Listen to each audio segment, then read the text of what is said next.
Welcome to this video on understanding gender identity and the process of transitioning. If you find this content helpful, please subscribe to our channel for more insightful videos. Gender identity is a deeply personal understanding of who we are. It may or may not align with the sex assigned at birth, which is typically categorized as male or female based on physical anatomy and chromosomes. This is a biological classification. But gender identity is much more than that. It's about how individuals perceive themselves, how they feel inside. Some people identify with the sex assigned at birth, known as being cisgender. Others might identify differently as transgender, non-binary, or something else entirely. Gender identity is an internal sense of self, and it exists on a spectrum. Gender expression, on the other hand, is how we present our gender to the world.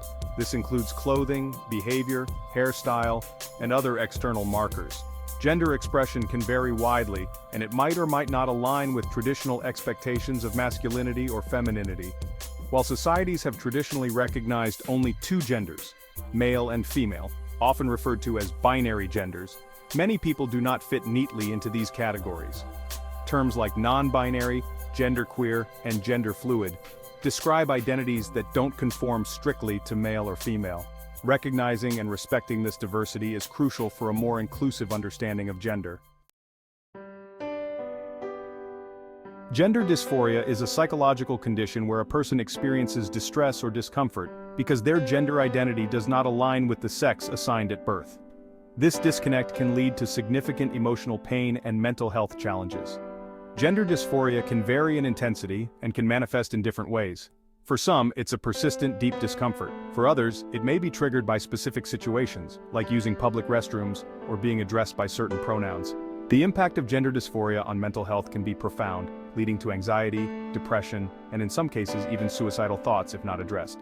Hearing personal stories can help us understand the lived experience of gender dysphoria. For instance, a transgender man might describe the discomfort he felt during puberty when his body began to change in ways that didn't match his identity. He might also share the relief and affirmation he experienced when he started living in alignment with his gender identity, whether by binding his chest or being recognized with male pronouns. These stories remind us that gender dysphoria is not just about physical discomfort. It's about a fundamental disconnect between how someone identifies and how they are perceived by society.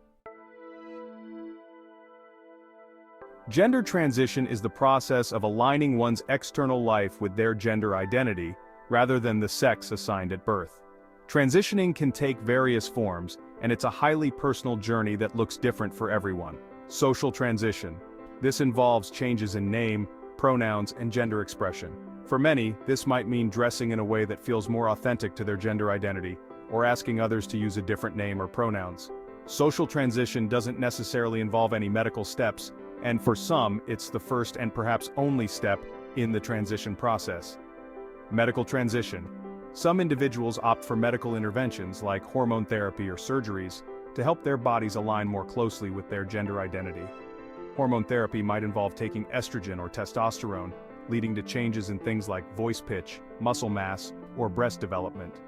Surgical options can include procedures like chest reconstruction, facial feminization, or gender confirmation surgery. Legal transition. This involves updating legal documents to reflect one's gender identity, such as changing the name and gender marker on a driver's license, passport, or birth certificate.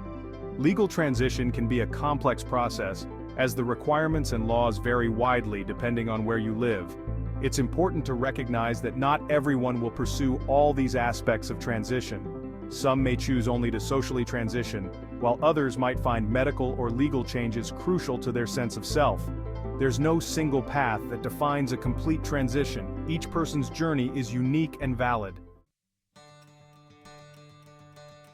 Transitioning is a deeply individual process, and respecting each person's choices is essential. There is no right or wrong way to transition. What feels empowering for one person might not be the right path for another. For some, a simple change of name or clothing is enough to feel aligned with their identity. For others, medical interventions or legal changes are vital to their well-being.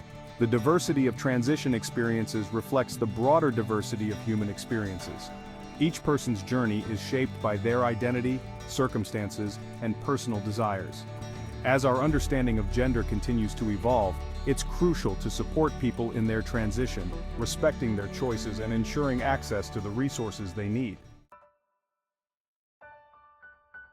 Understanding gender identity and the process of transitioning requires recognizing the deeply personal nature of these experiences. Gender identity is more than just a label, it's a core part of who someone is.